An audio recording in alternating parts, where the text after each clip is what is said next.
රජයෙන් පෞද්ගලික අංශයට පවරාදී පාඩු ලබන තත්වයට පත් වූ ආයතන යළි රජයට පවරා ගැනීම සම්බන්ධ පනත් කෙටුම්පතට ශ්‍රේෂ්ඨාධිකරණයේ අනුමැතිය.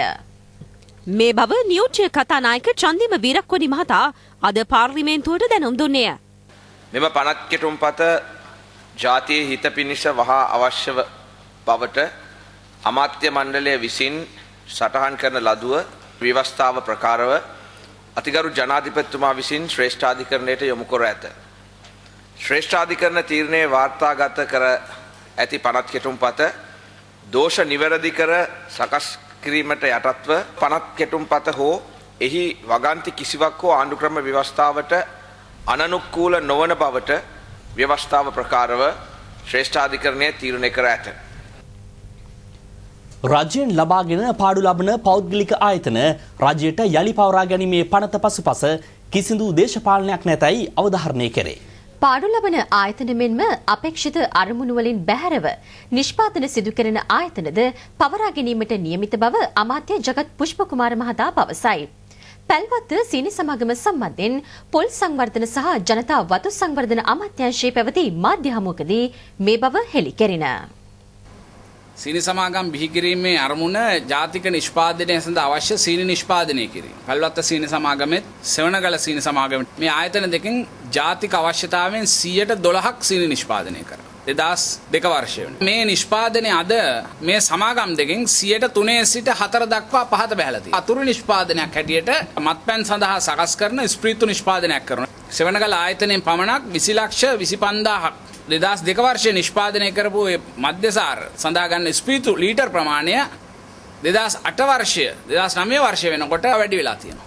සීනි නිෂ්පාදනය අඩු වෙලා ස්පීතු නිෂ්පාදනයෙන් ලාභ ලබා දෙනවා. 2002 වර්ෂයේ මේ ආයතනය පෞද්ගලිකකරණය කරන අවස්ථාව වෙන විට සෙවණගල ආයතනයේ ස්ථිර සේවකයන් 764ක් වගේ හිටියා. අද ඒ සංඛ්‍යාව 164ක් වගේ ප්‍රමාණයකට අඩු වෙලා තියෙනවා. මේ ආයතනය පෞද්ගලිකකරණය කරන අවස්ථාවේ මිලියන 268ක ස්ථිර තැන්පතුවක් තිබුණා.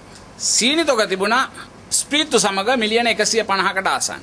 ගොවීන්ගෙන් සහ සේවකයන්ගෙන් අය වී යුතු ණය තිබුණා මිලියන 120ක. දැන් තමුන්නාන්සයට පේනවා ඇති මේ තුන විතරක් එකතු වුණාම මිලියන 570යි. මේක පෞද්ගලිකකරණය කරේ මිලියන 550කට. සම්පූර්ණ ෆැක්ටරිය ඊළඟට වර්ක්ෂොප් එක ස්කාගාරය බර වාහන සෙසු රාජකාරී සඳහා උපයෝග කරගන්න වාහන මේ සියල්ලම ඊළඟට උප්පගාවත් එක්ක පෞද්ගලිකකරණය කරේ 550ට මේක ගන්නකොට තව මිලියන 20ක් එයාට ඉතුරුයි අර සියල්ලම දීලා. දැන් තමුන්නාන්සලට පේනවා මේක විගණීමක්ද කරේ නිකන් දීමක්ද කරේ කියන එක හුඟක් අහනවා. මේක ලාභ ලබන ආයතනයක් ඇයි පෞද්ගලික කරනවා? සීනි නිෂ්පාදනය 112 ඉඳලා 103 දක්වා අඩු වෙන ගමන් ජාතික සීනි අවශ්‍යතාවය නිෂ්පාදනය කිරීම තමයි ආයතනයේ අරමුණ.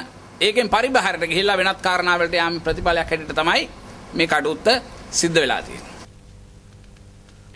ශ්‍රී ලංකාව ආසියාවේ ආශ්චර්ය කළ හැක්කේ රටේ සම්පත් තුළින් උපරිම ඵලදායීතාවක් ලබා ගැනීම තුළින් පමණයි. ඒ අනුව පාඩු ලබන ආයතන යළි රජයට පවරාගෙන රටේ සංවර්ධනයට දායක කිරීම අරමුණ බව ආර්ථික විද්‍යාඥයෙකු වන ආචාර්ය රංජිත් බණ්ඩාර මහතා පෙන්වා දෙයි.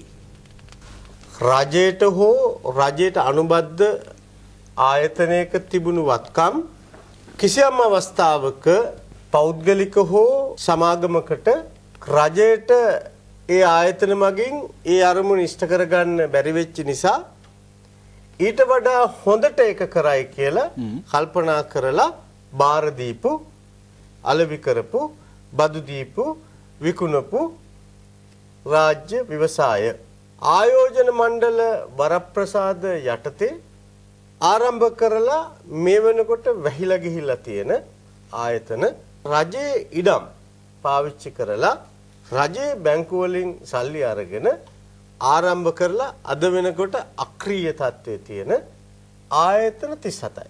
මේ සමාගම් වල අපේක්ෂිත අරමුණු වලට මේවට යන්න බැරි වෙලා. ආණ්ඩුව මේ ව්‍යවසාය පාලනය කරන්න කල්පනා කරන එක නෙමෙයි මේක කරන්නේ.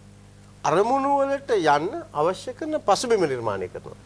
අද ලංකාවට ඕන 2016 අපි ඉලක්ක කරන ඒකපුද්ගල ජාතික ආදායම් ඉලක්කය ඩොලර් 4000ට යන්න නම් සේවා වියුක්තිය 104ට ගේන්න නම් උද්දමනය 5% තියාගන්න ඕන නම් රාජ්‍ය ණය සේවාකරණය දල දේශීය නිෂ්පාදනයෙන් 60%කට ගේන්න ඕන නම් රටේ නිෂ්පාදන කාර්යක්ෂමතාවයේ ඉහළ නංවන්න අත්‍යවශ්‍යම කළ යුත්තක්.